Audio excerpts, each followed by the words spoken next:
Good afternoon, everyone. Hopefully we are live. One of our lunchtime lives where we're focusing on mental health awareness week. And today we have the fabulous Neil Lewis in the house. Hi. Namaste. Yes.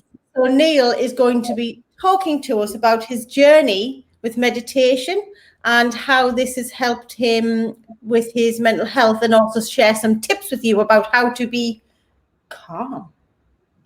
I've just made that bit up. I don't know if you are going to do that. I just randomly made that up. That came out. We'll cover it. We'll cover it. So if you could just tell us that you are here. Oh, we've got a namaste from somebody. Hi, it's Yvette. You're live. Good. Right. We're live. I'll just get the live thing up, and then we can, because on here we can't see who's asking the questions or comments, but we can on Facebook. So yes. So this is amazing for us because Neil and I and Donna used to work together in our previous lives, didn't we? Yeah. 10 years ago, probably. 10 years ago. So it's always amazing when we do these, when we've met in a previous life, and then our paths seem to have guided us back together, and then we're here today together. Yeah.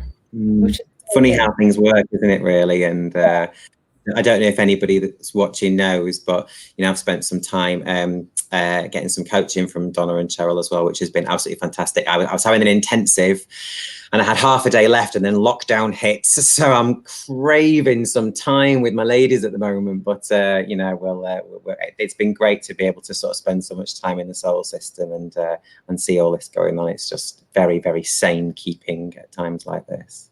Oh, and it's we want to do the rest of your intents and do it together so we can touch each other. Yeah. And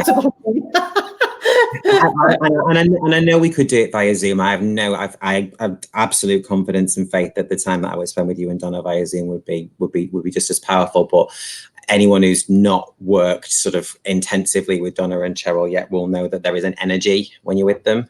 And it's it's a really nice energy. So I'm kind of, that's what I'm waiting for. But we'll see how it goes, won't we? We will be back together in the flesh at some point, which would be lovely. So yes, but Neil was one of our original soul system crew. Like, I remember when we set the soul system up in July 2018.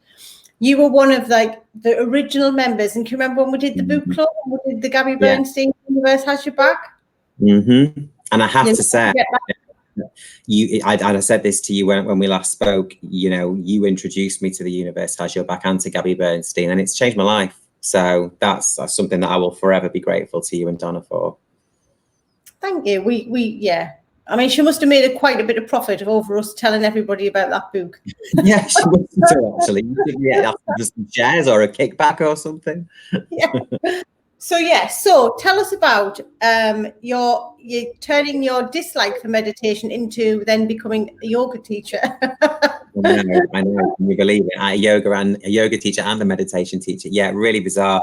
Well, I mean, so I reached out to you and Donna last week because I knew that Mental Health Awareness Week was coming up, and I've also been so inspired by the gifts that you and Donna have been giving, and actually the gifts that everybody in the soul system has been giving over the last few weeks, just in terms of sharing their tips and their encouragement and their support. And I was sat there about 2 weeks ago, and I was just thinking, I want to give something to this community because it's helping me so much. And it just, so I thought, what can I contribute? And what else if meditation? So I obviously reached out to Donna and Cheryl and said, I'd really like to do a meditation exclusively for members of the soul system. What kind of things do you think that would really help at this point? And would you be up for me doing a bit of a lunchtime live and just talking about meditation, because there's still quite a lot of stigma attached to it and quite a few myths attached to it, really. And that's something that I certainly had. So I guess taking it right back to where it started for me, a little bit about my story, if you like. So 6 years ago, I so it's 2014, I was made redundant from the company that I actually worked at with Donna and Cheryl. I think Donna had already gone at that point. I think, Cheryl, you were sort of not. Oh no, I think you had gone. You'd just gone. And then I was basically made redundant, and I found out on a Friday the 13th, actually, Friday the 13th. Yeah, I know. I was on holiday with my friends. I was in Portugal with my husband and some friends, and I got a phone call from my boss on Friday the 13th. I mean, we knew that there was risk, and basically I got that phone call to say, that's it. So, you know, sort of threw me into a bit of a turmoil, and out came the wine. But I always say it's funny how life sort of throws you these things, because I didn't really have much time to wallow in the sort of losing of my job, because actually, so 4 or 5 days later, I got back from Portugal on a Sunday, and then 2 days later, on the 17th of June, my younger brother very suddenly passed away. Unexpected. It was an undiagnosed heart condition that took him from us.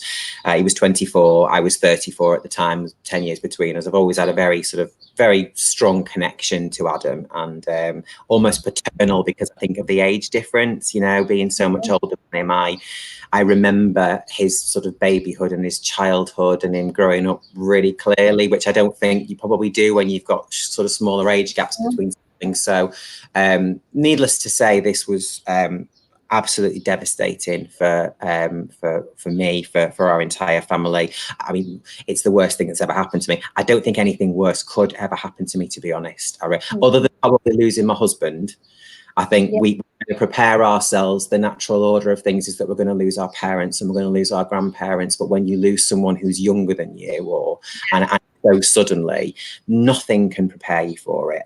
So I found myself in very, very unknown territory at a particular time. And yeah, so the point of meditation, it's quite funny, really. I think prior to that, my understanding of meditation was it was a bit either wishy-washy or a bit voodoo-ish or a bit religious. And, you know, I was quite, actually before losing Adam, I was quite dismissive of a lot of things, to be honest. And think, you know, obviously something life-changing like that does change your perspective on a lot of things. But I probably was quite judgmental, and yeah, I'll forgive myself for it, because we're all on a learning journey. I could look back at it and feel a bit ashamed. I do sometimes.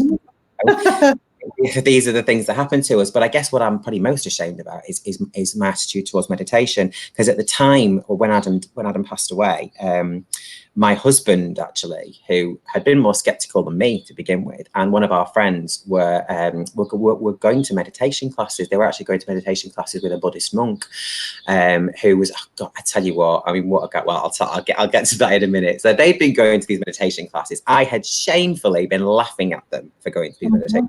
Yeah, they've been saying to me, "Oh, come with us." I'm like, "You're joking, aren't you? I'm not going and sitting cross-legged and don't be ridiculous." Anyway, I'm embarrassed. I'm so ashamed. Anyway, about probably 8 days after we lost Adam, darkest place ever been, and I don't know what possessed my friend to say it, because I think it could have gone either way. It could have gone, "Are you kidding me? You think that solve my problems?" But you know what she said? She just said to me really lovingly and from a really sort of generous place, why don't you come to meditation with us tonight? Just see. And I felt the words, I felt it come up into my throat, that, "Are you kidding me?" But something got me, and I for a split second I realized I've never been so lost.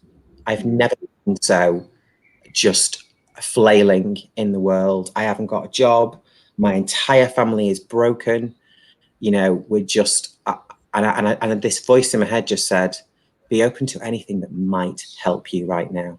It really did just, you know, I just thought, actually, I'm so lost. I'll give anything a go. I will try anything. So I went, and so this guy, he's a Buddhist monk, full regalia, full robes, the lot, like really shaved, you know. And it was looking back on it now, it was brilliant, because, you know, a big thing in Buddhism is that sort of non-attachment.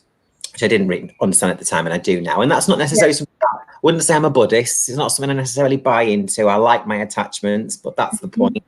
But I was just sat in this community centre on a chair, and this guy walked in, and I had no idea what to expect. Full regalia, orange robes, off the shoulder number, the lot, and just sat down and started talking. And I'm like, you know, I'm a professional trainer. I'm thinking, are we not going to, you know, we're not going to do some aims and objectives? Are we not going to do is there no icebreaker? You know, that was what I was expecting. But he literally just came in, sat down, no hello, and just started talking. So I was like, oh, right, okay, we're cracking on then. So and he talked to us a little bit about, you know, meditation and about mindfulness, and then he went into a guided meditation. So it was a case of, you know, close your eyes. And at this point, you know, we were just sat on a chair. There's no fancy cushions, no props. It was just us sat on the chair, eyes closed, in your own head. And I sat there thinking, oh, the last place I want to be right now is in my own head. That is the last place I want to go. I went on this guided meditation, and it was probably about 20 minutes, and I would say it took me a good 19 to get to some kind of peace. But when I got there, it was just a revelation. It was just, I felt, and like I say, I think I was there for about a minute. I'm sure some people who are more practiced got there really quickly, got to that sort of space quite quickly. I had about a minute there, but a minute was enough to tell me that this is really helpful. This is something that I need to do more of.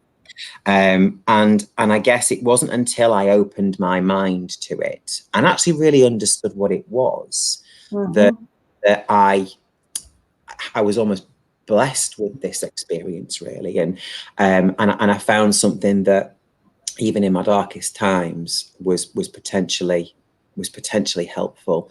And I carried on going back to him every week for well, I think he was running like a course, like a program, and I think it ran for another 10 weeks or so. And I went back after those 10 weeks, and it was one of the saving graces, I'll be honest with you, that got me through that particular time. And just amazing.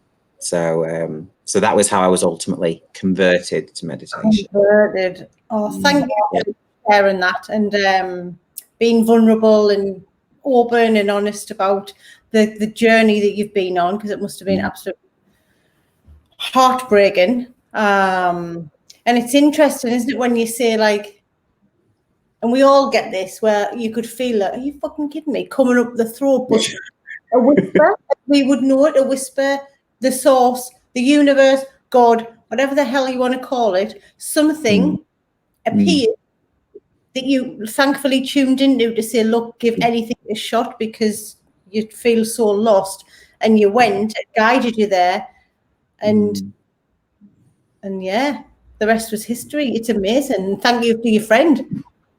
Well, I know. To be fair, I have to be so grateful for her for even being brave enough to suggest it to me at that particular time. To be honest. That was great. And I'd love to say that was it. Ta-da, converted. But I think the other point that I really wanted to get across here was that once the course finished and I was sort of starting to rebuild my life, and, you know, kind of about a few months after Adam passed away, I sought some bereavement counselling. So I think it just, in general, it opened up this this acceptance of a lot more things because I think I'd probably been quite scathing of therapy previously. I think I'd probably quite self-indulgent, and again, I totally converted around any kind of therapy or counselling now. My God, I saw a bereavement counsellor. I've since seen a counsellor and therapist at different times over the last sort of 6 years. That's just helped me so much. So again, that's something else I think that I became more open to, that changed my life as well. But I think the point here about the other point that I wanted to raise about meditation was I kind of lost touch with it at that point. As I started to feel better, I stopped doing it as much. You know, and we say daily practice. Daily practice can be hard if you really, really hard, but some kind of regularity, some kind of frequency is definitely recommended. And I think what another lesson that I learned, because, you know, I don't think anything's been as difficult over the last 6 years since losing Adam, but there have been difficult times. There have been hardships. You know, there have been challenges in my relationship that I've overcome. There have been work challenges. I was running a business for a while that was, you know, we thought it was a really good idea to go into supporting public services. Where's loads of money? You know, we thought that was a good idea, and did amazing work, but it was a struggle. It was hard. And actually what I learned probably about, and it's really interesting actually, Cheryl, because it was probably around the time that you set up the Soul System, and I was introduced to Gabby Bernstein about 2.5 years ago. I reconnected with meditation and realized that this isn't something that I know it was introduced to me during a time of crisis, but it isn't necessarily something that we should only reach out to during a time of crisis. What I've learned is that, and I guess sort of 2.5 years ago, going through those struggles with the business, was I regretted not keeping it up, because I think I had to reconnect to it. It took a lot more energy. It took a lot more focus, which was harder again because of everything going on. And I couldn't help but think at that time, why didn't I keep this up? Why did I let it go so quickly? And that was another bit of a wake-up call for me. I think that almost kind of leads me to today, really, and for the last 2.5 years, I have been sort of doing the universal work, doing the mindfulness, doing the meditation with regularity. Cheryl sort of alluded at the same, again, 2.5 years ago, at the same time, I reconnected with yoga, which was something else that I'd lost touch with, that actually that was massively beneficial to me at that time. So I'm now training to be a yoga instructor. I trained to be a meditation teacher last year, qualified earlier this year. So I've made sure to keep it a part of my life now. And all I can say is, you know, so again, back to the struggles of life. Cheryl knows this. I was contracted at the beginning of lockdown, and at a day's notice, I was dropped. And because I was made redundant in May of last year, I've only been self-employed for 10 months. I'm not eligible for any of the government support grants either. So, you know, what a place to be thrown into, as well as the fact that, you know, there's a dangerous virus out there, and my friends and family, I can't spend time with them, and all the awful things about what's happening right now. And do you know what I have to say? I'm not saying this to almost piss anybody off or make anybody feel bad who is struggling with this. I'm saying it because this is how meditation and yoga and that sort of self-care has really helped me. I've coped really well over the last 9 weeks. I've embraced where I am. I have got creative. I have considered different ways that I can be of service. And that never would have happened 6 years ago. Never. If I'd have lost my job in this situation 6 years ago, I'd have been a complete frantic, crazy mess, pushing and rushing and trying to fix everything and panicking and thinking my husband's going to leave me and I'm going to lose my house and all this stuff. And you know what? It hasn't been like that, but it hasn't been like that because I've been doing the work regularly. So, and I haven't just had to reach for it because there's a crisis. Absolutely. So that was just the point that I wanted to make there. And I know that Donna and Cheryl talk a lot about meditation and mindfulness and mantras and setting our intentions and having those routines. I guess just I wanted to share my story in terms of how making it a regular practice has, and this lockdown experience has just absolutely put that under the spotlight for me, because it's a situation where I've been able to step back and say, I would never have handled this the way I have. Yeah, it's like a testament to the work that you've done. Yeah, so it works. Yeah. I just want to just pick up on a few points that you said there, and we've got lots of comments coming through. There's a couple of questions there which I'll come back to. So when you, because for me, when you were in this really dark place and you had that 1 minute of what we would call light, yes, it seemed like it was enough to bring you out of the darkness, even if it was for 1 minute, for you to then continue on to find more light. Yes, absolutely. And you know, there's a really great quote that I use a lot, and that's, you know, why is it that it's only when we're in complete darkness that we reach for the light.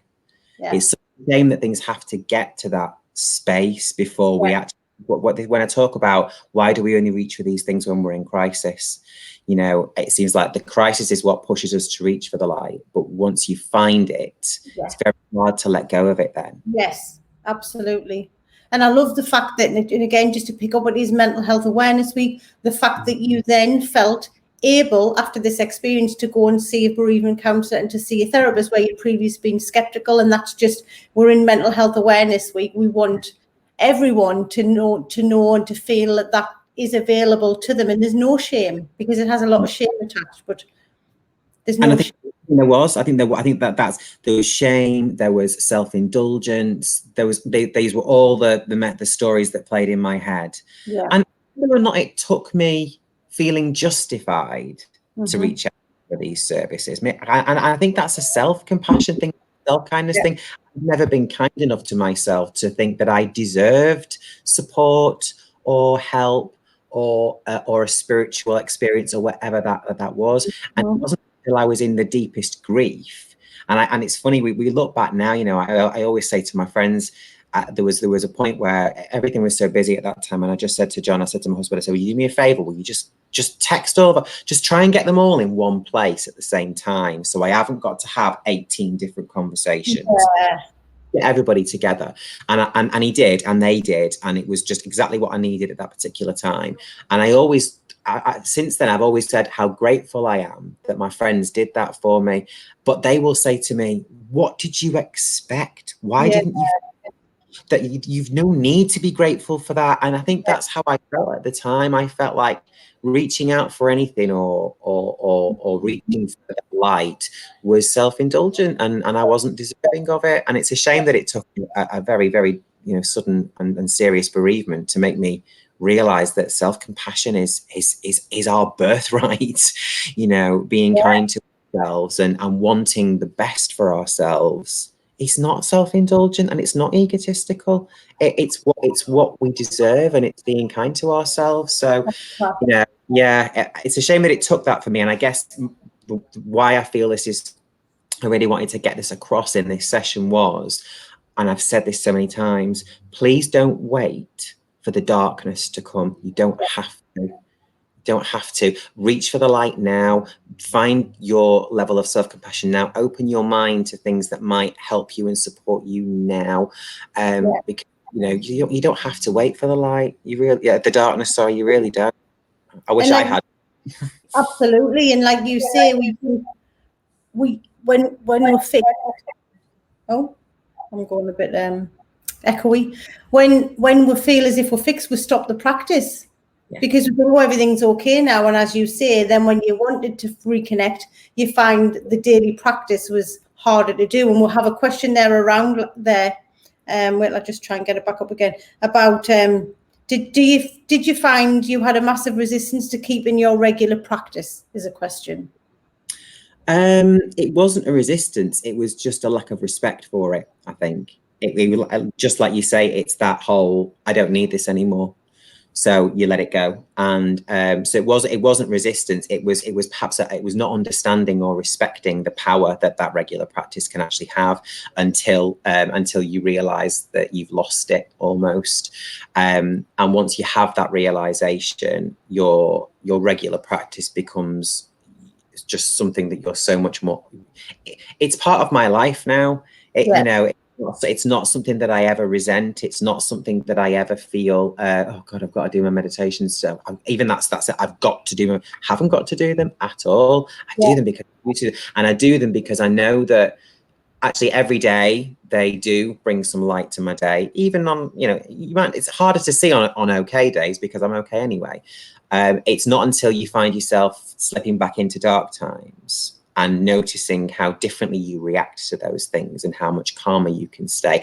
And also how much easier meditation becomes to access, and that space is to access when you're doing that regular practice. And I'm grateful in this situation because I you know, just being able to get through this and be creative and have a bit of faith and trust in what's happening around me has enabled me to be creative, and it's enabled me to come and do things like this, and you know, and to do things like this, and not be afraid of all that. So yeah, I'm waffling a little bit now, but yeah. There's loads of comments. Is there? Oh, okay. Well, no resistance to daily practice. It is just that you've got to almost have your realization that there's value to it. And if I can share anything to you from my personal journey, it's trust me that there is value to it, even when you don't necessarily think that there is, or even when you think you're okay. Don't just reach for it when you do. Yeah. And I'm conscious of time. There was one thing I really wanted to just do, which was bust a couple of myths about meditation as well, because I think that's really important. Meditation is not about emptying your mind or clearing your mind or not thinking of anything. That is impossible. And the amount of people that I've met that think that's what meditation is, and therefore instantly think they're not going to be able to do it. Well, no, you can't. Nobody can. You can't empty your mind. And there are certain types of meditation, like transcendental meditation, that might help you get to a trance-like state almost. And that's the other thing. Meditation isn't a trance-like state. Actually, what meditation is it's focused attention. You absolutely have permission to think of something. But the point is that when you focus your attention and you focus your thoughts onto one thing, what it can do is quiet the noise. Because that's one thing that I have so much buzzing around in my head. I'm sure we all do. What I like about meditation is that it quiets the noise sometimes. But it's not because I'm emptying my head and not thinking of anything. It's because I'm thinking of something very specific. I'm focusing my attention. And that could be on my breath. One of the most simple forms of meditation that you can do is a breathing meditation where you focus on your breath and the sensations of your breath. It might be that I'm using a mantra. So I have my cards that I use, my Super Attracting Universe Has Your Back cards, which have loads of different mantras in. I'll use them with my japa beads. So you kind of like, basically you say your mantra 108 times in your mind, and that probably takes about 15 minutes. It goes like that. Before you realize it, you've had a really calm, peaceful, meditative experience, but you've also started to solidify some really positive thinking because you're using a mantra as well in your mind. Mm-hmm. You don't need stools, you don't need cushions, you just need a chair. You know, you just need to have a connection to the ground, either through your knees or your feet. Keep your back nice and straight, because it's not about falling asleep either. That's deep relaxation. That's another thing equally as good. But but you know, meditation is about that focused attention. But yeah, I really wanted to bust that myth, because that was something that made a difference to me. It's not religious. It's not spiritual. It's not trance-like state. It's not emptying your head. It's focused attention that allows you to quiet the noise and really sort of focus on being present, being here, being now, and yeah. And you know what? It doesn't change anything. All the pressures and all the stresses and everything is still there when you finish meditation. So I would argue that it will absolutely help you deal with those stresses and strains. But even if you're skeptical about it doing that, who wouldn't want 15 minutes of peace within all that? You know, if it just gives you 15 minutes of peace before you have to get back on the hamster wheel, that's good stuff. Absolutely. Oh my goodness, I could literally talk to you for hours and hours, and the guys are saying, listen to you all day. I've still got so many questions I want to ask you, but we haven't got time. What a shame. So I'll go on. If there's questions in the feed, I'll go on and I'll answer some afterwards. What I wanted to make the point of, though, for you is that you probably still have dark times, we all do, but you found the light, and now you are the light. Now you are shining your light, and now you are spreading and paying it forward, and you are being the light for others, which is inspirational given everything that you've been through. Oh, thank you. Thanks very much. It's still hard to hear that sometimes, but yeah, I'll take it. Yes. Good. Thank you so much. So we're going to share Neil has put together a fabulous gift for everyone, which is a meditation. So we're going to share the link to YouTube in the comments, and then as always, this will be on YouTube, so then the link will be on YouTube as well. And what about you, Yogi Bear? Have you got a blog that you want to share? Well, yeah, actually, yeah, I have. So if anybody wants to follow my Facebook page, which is the Yogi Bear, you'll find it there. Yeah, and on if you do the YouTube link to the meditation, that's locked just for people who have the link at the moment, so it's exclusive for the Soul System members. It's my gift to this community. But when you get on there, you'll see my channel is there, and there's I think there's a handful of other meditations, more simple. The one that I'm sharing is a visualization meditation. Now, some people struggle a little bit with visualization, particularly at first. So it's my gift to you. I hope you enjoy it. But if you're feeling like, oh, I'm not sure about a visualization meditation, there is a simple breathing one on my YouTube channel that you will see as well. And there's also, I'm doing little sort of videos around Mental Health Awareness Week. So there's sort of my 7 steps to becoming more mental health aware this week. And there's a new video going every day. So, you know, please come up. I'd love to hear your comments, you know, anything like that. But yeah, by all means, follow my page and take advantage of all the stuff that's on my YouTube channel. And yeah, we'll make sure that all the links are in here for everyone. You've got people very emotional here. Honestly, it has been amazing. I think we'll have to get you back on at some point, because I think there's more we can ask and pummel you for information. So you've got, you can go back and read the comments, but it's been amazing. Not long enough. We need you back. We need you back. So thank you so much. And for everybody in Soul System, who we've got tomorrow, I haven't been very organised thinking who we've got tomorrow. Donna! Who's it tomorrow? How funny. So we have the Donna Elliott in the house, and one of the Soul System is going to be interviewing Donna, because Donna has experienced mental health issues in her past. So she is going to be live tomorrow. And yes, thank you everybody for watching, and everyone who's watched on playback, please drop your thoughts in. Neil will be happy to answer any more questions, and we hope you have a lovely day in the sun. I'm going to go back out sitting in the sun too. Thank you so much. Thank you. Pleasure. Thank you so much. Bye everyone. Stay safe, everyone. Bye. Bye.